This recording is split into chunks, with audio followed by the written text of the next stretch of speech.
Hello everyone, welcome to my channel. I hope everyone is having a wonderful day. It started like any other sleepy Tuesday morning on Good Morning Britain. The sun hadn't fully risen, kettles across the UK were just beginning to whistle, and the show's co-hosts, Susanna Reid and Ed Balls, sat primly under studio lights, sipping coffee and scanning the day's headlines. But the quiet was short-lived. By 7:45 a.m., Twitter was a battlefield. The hashtag #SackEdBalls was trending, and breakfast tables across the country were alight with debate. It all began with a throwaway comment, or so it seemed. As the segment turned to politics, Susanna, in her usual crisp tone, posed a question about the government's recent housing policy. Ed Balls leaned back in his chair, cleared his throat, and with a smirk said, "Well, let's be honest. No one's expecting this government to get anything right anymore, are they?" The studio fell silent for half a beat, just long enough for viewers to hear the air being sucked out of the control room. Susanna arched an eyebrow, the way she only could. The camera cut briefly to a stunned producer behind the glass, and then Ed chuckled, as if to soften the blow. But the damage was done. Within minutes, viewers were lighting up social media, supporters of the government were livid, accusations of media bias flooded GMB's Facebook page. "Disgusting bias from Ed Balls, supposed to be journalism, not labor propaganda," one viewer raged.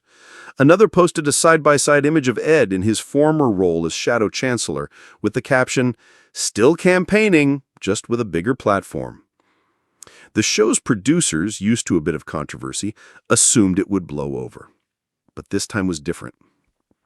A petition titled "Remove Ed Balls from GMB for Bias Against Government" racked up 25,000 signatures in under 3 hours. Commentators from across the political spectrum chimed in.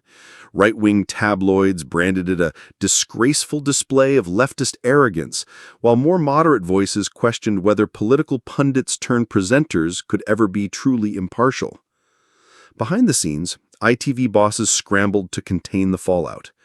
"Ed, we need to talk about tone," one exec whispered during a commercial break. Ed, ever the political veteran, brushed it off with a shrug. He said, it was a joke, a bit of morning satire. But GMB fans weren't laughing. By the next morning, tensions were still simmering. Outside the ITV studios, a small group of protesters waved placards that read "Sack Balls now" and "Media shouldn't pick sides." Ironically, just across the street, a rival group held signs that said, "Ed speaks truth" and "We need more balls." The media frenzy had split the nation. In living rooms, in pubs, even in Parliament, people were choosing sides, not over a policy, but over a presenter. And the show's ratings? Skyrocketing. ITV's dilemma was clear: buckle to public pressure or embrace the controversy. In a rare on-air statement the following Friday, Susanna addressed the uproar. "We understand our viewers expect balance. We've spoken to Ed, and while his comment was off the cuff, we recognize the importance of impartiality. That said," she smiled, "Ed will continue to share this desk with me. For now." Ed nodded, offered a half apology, and added, "Next time, I'll try to be boring." Viewers laughed. Some cheered, others rolled their eyes. But one thing was certain: GMB had never been more talked about. And Ed Balls, he wasn't going anywhere, unless the ratings dropped, or unless he made another joke, whichever came first.